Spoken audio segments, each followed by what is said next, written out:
எல்லாருக்கும் வணக்கம். நான் ஓம் பிரகாஷ் பேசுகிறேன். இது வரைக்கும் நீங்கள் இந்த சேனலை சப்ஸ்கிரைப் பண்ணலாம், சப்ஸ்கிரைப் பண்ணிக்கோங்க. அது மட்டும் இல்லாமல் பக்கத்தில் இருக்க பெல் பட்டனும் கிளிக் பண்ணி வச்சுக்கோங்க. அப்போ தான் நம்ம சேனலில் போடுற எல்லா வீடியோஸும் உங்களுக்கு நோட்டிஃபிகேஷனில் காமிக்கும். மேலும் ஜோதிடம் சார்ந்த ஏதாவது கேள்விகள் இருந்தாலும் அல்லது உங்கள் சுய ஜாதகத்தை பற்றி ஏதாவது கேள்விகள் இருந்தாலும் நீங்கள் கீழே கமெண்ட் பாக்ஸில் உங்களோட பிறந்த தேதி, பிறந்த நேரம், பிறந்த இடம் குறிப்பிட்டு உங்கள் கேள்விகளை நீங்கள் கேட்கலாம். கண்டிப்பாக எல்லோருடைய கமெண்ட்ஸுக்கும் முடிஞ்ச வரைக்கும் நான் ரிப்ளை பண்ணுறேங்க. சரிங்களா? அதே மாதிரி இந்த வீடியோ உங்களுக்கு பிடிச்சிருக்கின்ற பட்சத்தில் ஒரு லைக்கும் போட்டு விடுங்க. நான் நிறைய லைக்ஸ் வர தான் இன்னும் மேற்கொண்டு வீடியோஸ் நிறைய போடணுன்ற ஒரு தூண்டுதல் எனக்கும் வரும். சரிங்களா? முடிஞ்சிருக்கும் இந்த வீடியோ பார்க்குறவங்க ஒரு லைக்கை போட்டுட்டு கமெண்ட்டை போட்டுட்டு உங்களோட வீடியோ நீங்கள் பார்க்க ஆரம்பிங்க. சரி, வாங்க இப்போ வீடியோக்குள்ளே போகலாம். வீடியோ நம்ம என்ன பார்க்க போகிறோம் அப்படின்னா, மீனராசி ரேவதி நட்சத்திரத்தில் பிறந்தவங்களுக்கு 2025ஆம் ஆண்டு மே மாத ராசி பலன்களை பற்றி நம்ம தெளிவாக பார்க்க போகிறோங்க. இந்த மே மாதம் எத்தகைய மாற்றங்களை கொடுக்க போது, என்னென்ன விஷயங்கள் உங்களுக்கு சாதகமாக இருக்குது, எதெல்லாம் சாதகமற்ற தன்மையில் இருக்குன்னு சொல்லிட்டு தெளிவாக பார்க்கலாம். வாங்க வீடியோக்குள்ளே போகிறது மாதிரி இந்த மாசோட கிரகங்களை பற்றி ஃபஸ்ட்டு இப்போ பார்த்துடலாங்க. மாத தொடக்கத்தில் மேஷத்தில் சூரியனும் புதனும் செஞ்சிருக்கிறாங்க. அதாவது உச்ச சூரியன் மே மாதம் 14ஆம் தேதி வரைக்கும் மேஷத்தில் இருக்கார். மே 15ஆம் தேதி ரிஷபத்துக்கு பேச்சாகி செல்வார். அதே போல புதன் மே மாதம் 23ஆம் தேதி வரைக்கும் மேஷத்திலையும் அதன் பிறகு பேச்சியாகி ரிஷபத்துக்கும் போயிடுவார். அதே மாதிரி ரிஷபத்துல குரு பகவான் மே மாதம் 14ஆம் தேதி வரைக்கும் இருப்பாருங்க. மே 15ஆம் தேதி குரு பயிற்சிங்க. அதாவது ரிஷபத்துல இருந்து மீனத்துக்கு குரு பகவான் பயிற்சி ஆகிறார் மே 15ஆம் தேதி. அதற்கடுத்து கடகத்துல இந்த மாதம் முழுக்கவே செவ்வாய் வந்து நீசம் பெற்ற தன்மையில இருக்க போறார். அதற்கடுத்து ராகு மீனத்துல, கேது கன்னியில மே மாதம் 17ஆம் தேதி வரைக்கும் இருப்பாங்க. மே 18ஆம் தேதி ராகு கேது பயிற்சி. அதாவது கும்பத்துக்கு ராகு வரப்போறார், சிம்மத்துக்கு கேது வரப்போறார்.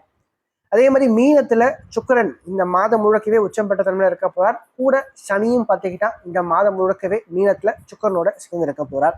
ஸோ இதுதான் வந்து இந்த மாசத்தோட கிரக நிலைங்க.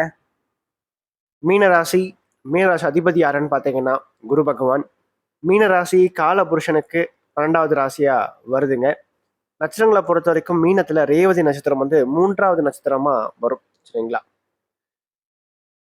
ரேவதியுடைய அதிபதி யாருன்னு பார்க்கும்போது புதன் தான். புதனுடைய நிலை இந்த மாதம் ஓரளவுக்கு நல்ல ஒரு தன்மையில இருக்கு. அது மட்டும் இல்லாம இந்த மாதம் குறிப்பா சில சாதகமான விஷயங்களும் இருக்கு, சில சாதகமற்ற விஷயங்களும் இருக்கு. ஃபர்ஸ்ட் நம்ம பாசிட்டிவான விஷயங்களை பத்தி ஃபர்ஸ்ட் பார்த்துடலாங்க. சரிங்களா? முதல்ல வந்து பாத்தீங்கன்னா மீனத்தை பொறுத்த வரைக்கும் ஜென்ம சனி நடந்துட்டு இருக்கு. இந்த ஜென்ம சனி எடுத்த உடனே பாத்தீங்கன்னா ரேவதியில பிறந்தவங்களுக்கு கஷ்டங்களை கொடுக்க ஆரம்பிக்குமானா கண்டிப்பா இல்லை. ஃபர்ஸ்ட் புரட்டாதி, அதுக்கப்புறம் உத்திரட்டாதியில பிறந்தவங்களுக்கு கொஞ்சம் கஷ்டங்கள் கடுமையா இருக்கும். அதன் பிறகுதான் ரேவதிக்குள்ள வரும். சரிங்களா? ஆனாலும் ஒரு இம்பாக்ட் அப்படின்றது கண்டிப்பா இருக்கும். எப்படி இருக்கும்? ஒரு சின்னதா ஒரு மனக்குழப்பங்கள் சார்ந்த விஷயம் கண்டிப்பா இருக்கும். எதையுமே பார்த்தீங்கன்னா ஒரு தெளிவில்லாம இருப்பீங்க. ஒரு சுயமா ஒரு முடிவு எடுக்கிறது கொஞ்சம் கஷ்டமா இருக்கும். சரிங்களா? இதுவா அதுவா, இதுவோ அதுவான்னு சொல்லிட்டு ஒரு டைலமோலே இருக்கின்ற தன்மையை வந்து உருவாக்கி கொடுக்கும். சரிங்களா? அதாவது ஒரு நீங்க கெரியரை பத்தி நீங்க யோசிக்கிறீங்க, உங்க லைஃப்ல அடுத்த கட்டத்துக்கு போறதுக்காக ஒரு முடிவு எடுக்க வேண்டிய கட்டாயத்துல நீங்க இருக்கீங்க அப்படின்ற பட்சத்துல அதை வந்து எடுக்க விடாம அதுல வந்து ஒரு குழப்பத்தை வந்து சனி கொடுப்பார். ஒரு சோம்பல் தனத்தை சனி கொடுப்பார். எதுலையுமே பார்த்தீங்கன்னா ஒரு மந்தத்தன்மை அப்படின்றது இருக்கும். சரிங்களா? எதுலையுமே கொஞ்சம் தள்ளி போடுகின்ற ஒரு பழக்கத்தை சனி பகவான் அதிகப்படுத்துவார்.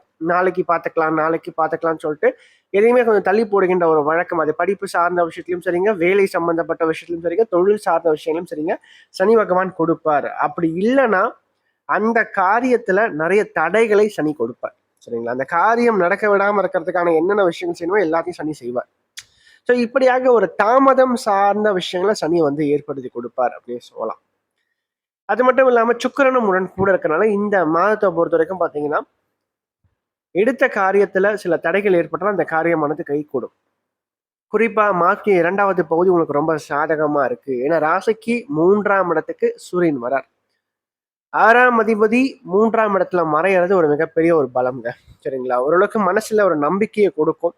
நம்மளால எல்லாமே முடியும், எவ்வளவு கஷ்டங்கள் வந்தாலும் பிரச்சனைகள் வந்தாலும் அதை தகர்த்தெறிந்து அந்த நம்ம சாதனையை படைப்போம்ன்ற ஒரு எண்ணத்தை வந்து சூரியன் கொடுப்பார். முயற்சிகள்ல வெற்றியை கொடுப்பார், ஜெயத்தை கொடுப்பார் அப்படின்னு சொல்லலாம். குறிப்பா வேலை தேடுகின்ற அல்லது வேலை இழப்பு ஏற்பட்டவங்களுக்கு இந்த காலகட்டங்கள்ல ராசிக்கு 10ஆம் இடத்து சனி பகவான் பக்கம் வேலை வாய்ப்பை உருவாக்கி கொடுப்பார்.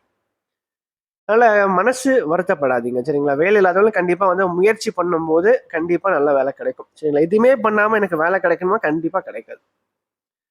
நல்லா தெரிஞ்சுக்க, ஜென்ம சனி நடக்கும்போது நீங்க உங்களுடைய அதாவது நீங்க ஸ்டஃப்பா நின்று ஒரு காரியத்துல இறங்கி பண்ணா மட்டும்தான் ஜெயிக்க முடியும். ஒரு பொருள் வந்து அதுவா தேடி வருமானா கண்டிப்பா வராது. நீங்களா தேடி ஓடினா மட்டும்தான் அந்த பொருள் உங்களுக்கு கிடைக்கும். அதுதான் சனி வந்து பண்ணுவார். இந்த 7 சனியில நீங்க அதுதான் முக்கியமா தெரிஞ்சுக்கணும். அது மட்டும் இல்லாம 12ஆம் இடமான அந்த விரயஸ்தானத்துக்கு ராகு வரதுனால நல்ல ஒரு சுப செலவுகள், சுப விரயங்கள் சார்ந்த விஷயங்களை கொடுப்பாருங்க. குறிப்பா ஜென்மசனி நடந்தாலும் கூட வீடு கட்டலாம், திருமணம் சார்ந்த விஷயங்கள் செய்யலாம், தப்பு கிடையாது. ஜாதகப்படிதான், சுய ஜாதகத்தினுடைய வலுவுக்கு ஏற்பதான் சனியினுடைய பலன்களானது இருக்கும்.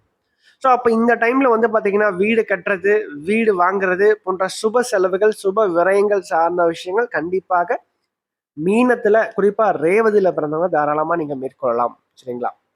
அது மட்டும் இல்லாம எடுத்த காரியங்கள் நிச்சயமாக உங்களோட வாழ்க்கையில வந்து ஒரு வெற்றியை கொடுக்கும் அப்படின்னே சொல்லலாம். சரிங்களா? மேலும் ராசிக்கு 5ஆம் இடத்துல செவ்வாய் நீசம், ராசிக்கு 2ஆம் இடத்துல இந்த மாத்திய முதல் பகுதியில சூரியன் உச்சம்.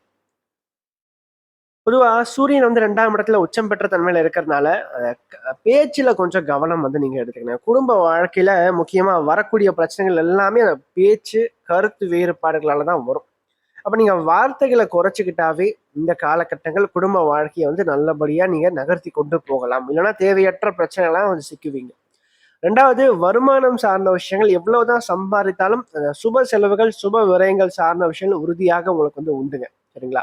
அதனால இந்த காலகட்டத்தை பொறுத்த வரைக்கும் பணம் வந்து செலவாகுதுன்னு சொல்லிட்டு பெருசா யோசிக்க வேண்டாம். நல்ல விஷயத்துக்காக தான் பணமானது செலவாகும்.